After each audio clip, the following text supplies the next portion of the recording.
In this video, we're going to be ranking every single Xenoblade Chronicles release in the franchise's history. Yes, believe it or not, there's actually more than maybe you thought about if you go all the way back to all the releases for Xenoblade Chronicles. So I've counted up 10 separate releases for the Xenoblade Chronicles franchise across multiple different platforms for Nintendo, and I'm going to be breaking down my top 10 in a very interesting but fun video. Now, before we get into it, guys, please make sure you hit that like button, subscribe if you're someone new, and click that notification bell to get my videos first. Now, starting up at number 10 is Xenoblade Chronicles from the Wii U eShop. Yes, the Wii U eShop release. I think this is around 2015. I'll have the dates and all that for you guys, so maybe you can check it out, or maybe not, because the Wii U eShop has been closed down, right? So maybe you can't play that one. But essentially, this was just the release of the Wii version on the Wii U, and the reason why this is number 10 and it's below some of the other versions that we're going to talk about is because the hassle of booting up the Wii U, then going into the Wii, and then doing all that with, like, it was just a hassle. I'd rather just have my Wii there or have a different version of the game ready to go and play. So for me, this was the worst version. Now, I did beat the game all the way through with this version of it because I felt that, hey, it's on the Wii U, so there's something must be different, even though I knew that there wasn't anything different. But I still felt like, hey, you know what, I want to play the game anyway. So I played it all the way through, and it was an okay version. It was just like the Wii version of the game. Maybe there's some small differences here and there you guys can point out to me in the comment section, but for the most part, it's the same Xenoblade Chronicles we all know and love. But because of the hassle of putting it on the Wii U in terms of getting to the game itself and all that, gotta give it number 10. Now at number 9, we have Xenoblade Chronicles 3D, which I think came out in the same year, 2015. And this version of the game is not good.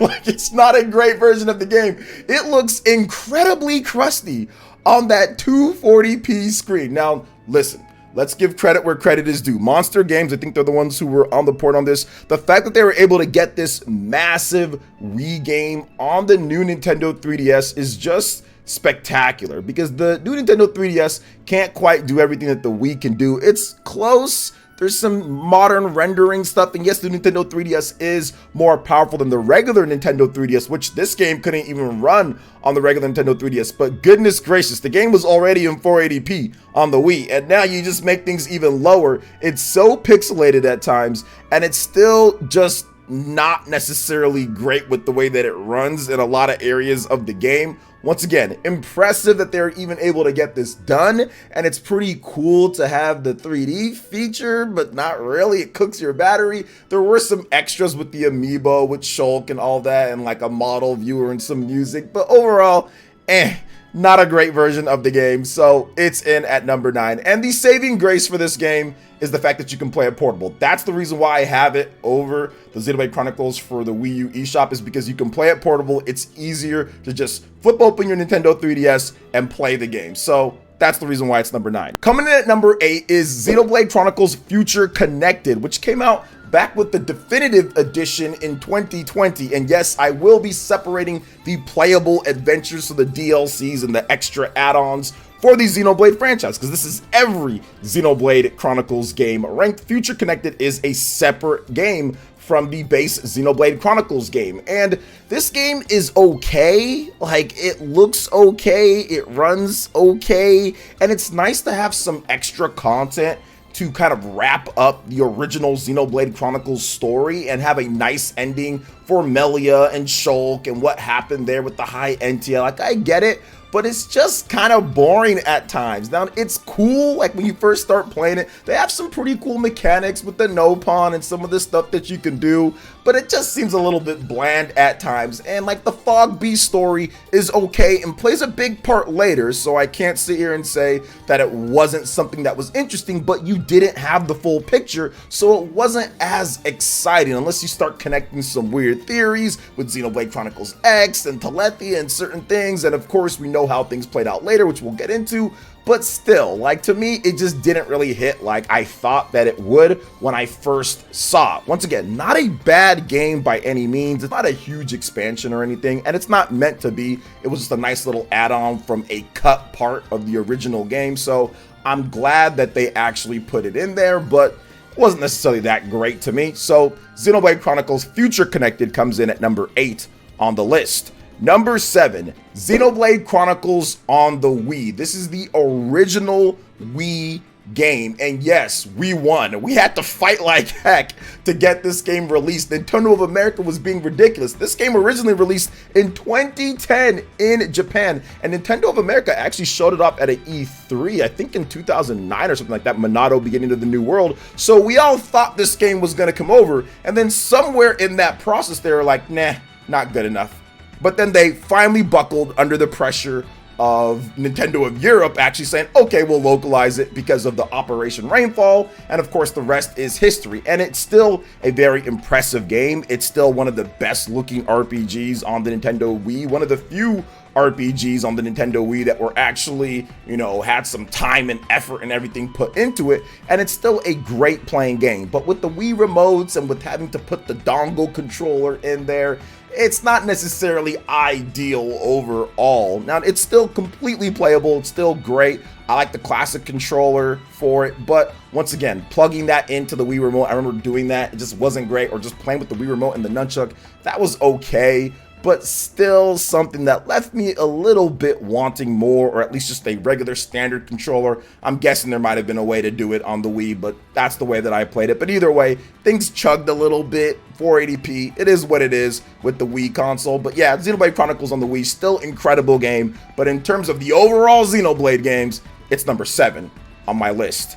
In at number 6, Xenoblade Chronicles X. This is the debut HD game from Monolith Soft in the Xenoblade Chronicles franchise, and this game is spectacular. And honestly, it would be higher up on my list if it was truly a part of the Xenoblade story, because the story in Xenoblade is just goated. We all know this, guys. Xenoblade has one of the greatest stories of all time, but Xenoblade X, unfortunately, is more of a side thing to the main Xenoblade games. And of course, you play as your own created character that's a mute, which that works for some games. Not sure if it necessarily works for what Xenoblade Chronicles does, but it's still a great game. The mechs in the game are awesome, skells as they're called.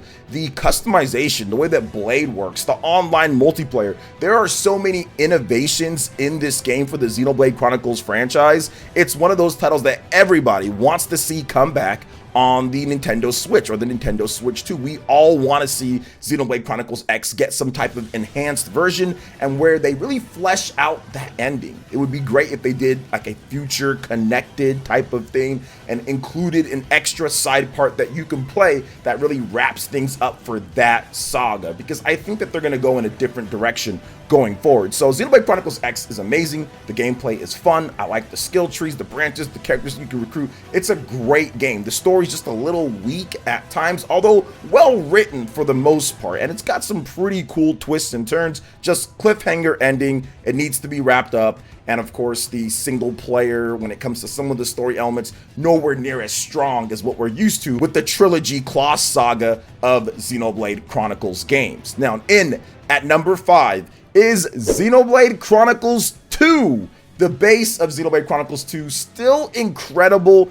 Absolutely love it. Might be one of the strongest, if not the strongest cast of characters in the Xenoblade franchise is Xenoblade Chronicles 2, the best-selling Xenoblade Chronicles game as of this point. And I think that it's one of the games that really resonated with fans so much and brought Xenoblade to a much bigger audience. No Xenoblade game had ever even gotten close to crossing 2 million sales in a singular platform, and Xenoblade Chronicles 2 crushed past that, going to 3 million units at this point with 2.7 million units. So Xenoblade Chronicles 2 is a game that people loved, people hated, people kind of liked, people liked later. They had to update it. There's so many different things that Xenoblade did, I think, overall to bring more people into it. And Pyra and Mythra getting into Super Smash Bros. Was awesome. But Xenoblade's one of those franchises, especially with 2, that really kind of bumped it up a little bit more into the mainstream and got those characters. Most Nintendo fans at least know who Pyra and Mythra are. So that's absolutely a start for the future of the franchise, which we will get into. Next up at number 4 is Xenoblade Chronicles Definitive Edition. So this is a remaster of the original Xenoblade Chronicles games, which I put it above all the other versions of the Xenoblade Chronicles games. 4 other versions of the original Xenoblade Chronicles. Definitive Edition is by far exactly that. The definitive edition of Xenoblade Chronicles. It is great. They have a lot of quality of life options. They've smoothed out some of the rough areas that kind of chugged on the Wii on different systems, so that's awesome as well. They added in the content with Future Connected, which that's awesome too. They remodeled some of the graphics as well to not look anywhere near as ugly on an HD system. So they really improved quite a number of things here. Plus for casuals, they added in an easy mode if you want that casual mode, so where you can beat the game because the game is really long.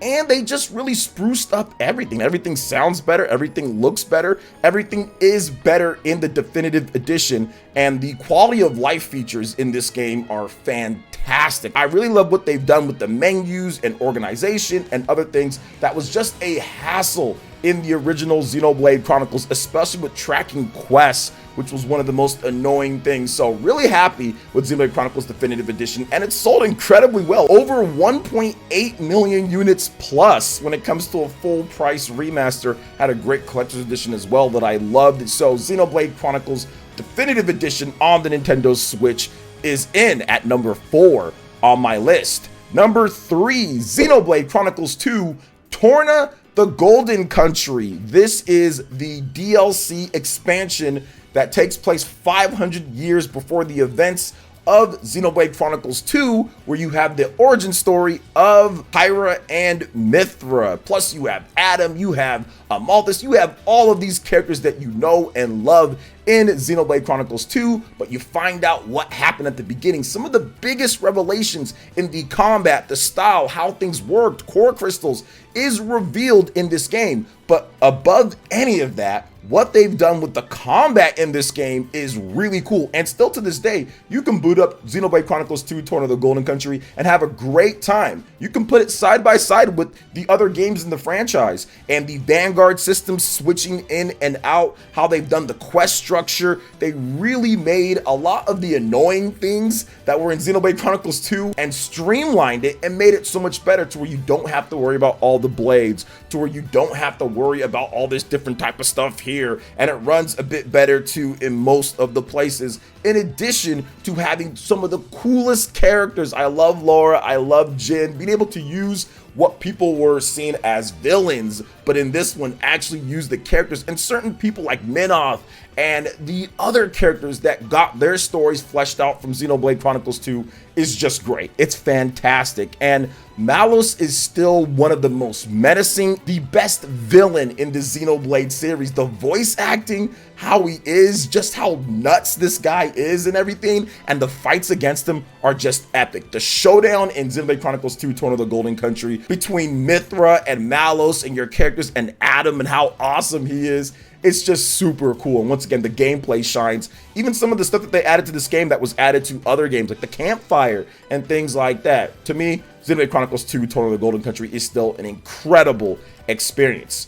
Coming in at number 2 is Xenoblade Chronicles 3, the base game. Xenoblade Chronicles 3, yes, the newest game in the series, but this game, once again, adds so much stuff to the mix. It's kind of mind-boggling, all the different additions they were able to add. But from a technical perspective, this is the most sound Xenoblade Chronicles game in my opinion, whether you're playing it portably or you're playing it docked. Xenoblade Chronicles 2 Torna Definitive Edition had some issues when it comes to image clarity, resolution, and things. Xenoblade Chronicles 3 fixes most of that most of the time. It's a very impressive piece of work, especially considering the limitations that the Nintendo Switch has in certain areas for a massive, huge open world game like this. It's almost kind of impossible that this kind of game is running well enough on the Nintendo Switch. But let's talk about the gameplay, because that's what's important. I love what they've done. Now, they kind of went crazy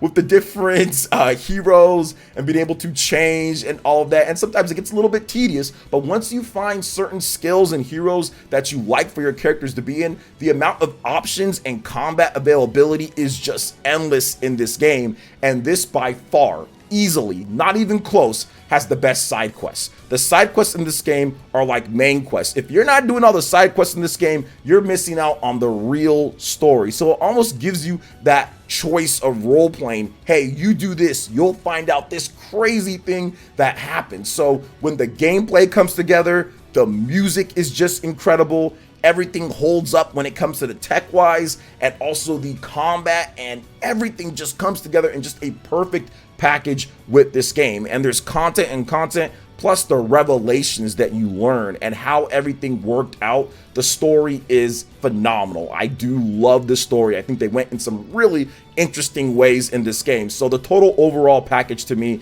makes Xenoblade Chronicles 3 in at number 2. Coming in at number 1 is Xenoblade Chronicles 3 Future Redeemed. This game takes everything that I just said about Xenoblade Chronicles 3, all the love, all of the attention to detail, everything that was so good about that, about Torna, about adding to the combat system, shaving off things that are just extra and remixing it to make it a tighter, better gameplay experience. Future Redeemed does this in spades. I love the combat system, but even better than the combat system is the organization. This is the one fault of Monolith Soft's games. Sometimes there's certain things to where you're just like, oh, why is that play out like that? That is a bad quality of life thing. That's one of the things that Monolith Soft absolutely has to work on. But with Xenoblade Chronicles 3 Future Redeemed, all of the updates, all of the quality of life stuff, everything that they've learned over the years and they've gotten better and better at is included in Future Redeemed, on top of them adding even more with the Collectopedia, the Beastopedia, the Itemopedia, to where you can see how many items are in each area and where you need to go to collect what.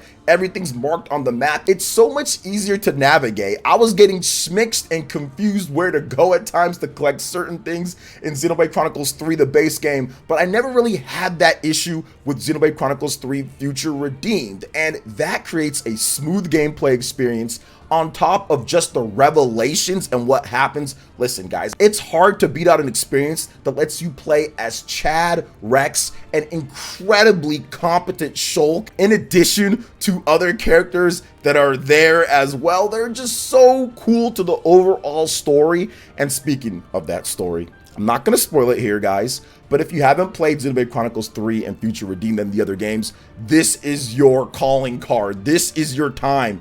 Go play it. It's incredibly good. I was so satisfied with the ending of the game. It gets me hyped. It gets me even more hyped than I was after I beat Xenoblade 1 or X or 2 or any of these other games. This is the most hyped I've been for what we could see next in Xenoblade than ever. Honestly, it's that good of an ending. It's that good of a wrap up to the Kloss saga of games. It's very fulfilling. You feel like you really understood what happened and you're excited for the future of what could happen with your characters, with what happens just in the future in general, even pertaining to other franchises that Monolith Soft has worked on, like Xeno Saga. So to me, Xenoblade Chronicles 3 Future Redeemed, with the incredible combat updates, with the great quality of life features, with the incredible music, incredible graphics, awesome pacing, a little short when it comes down to it,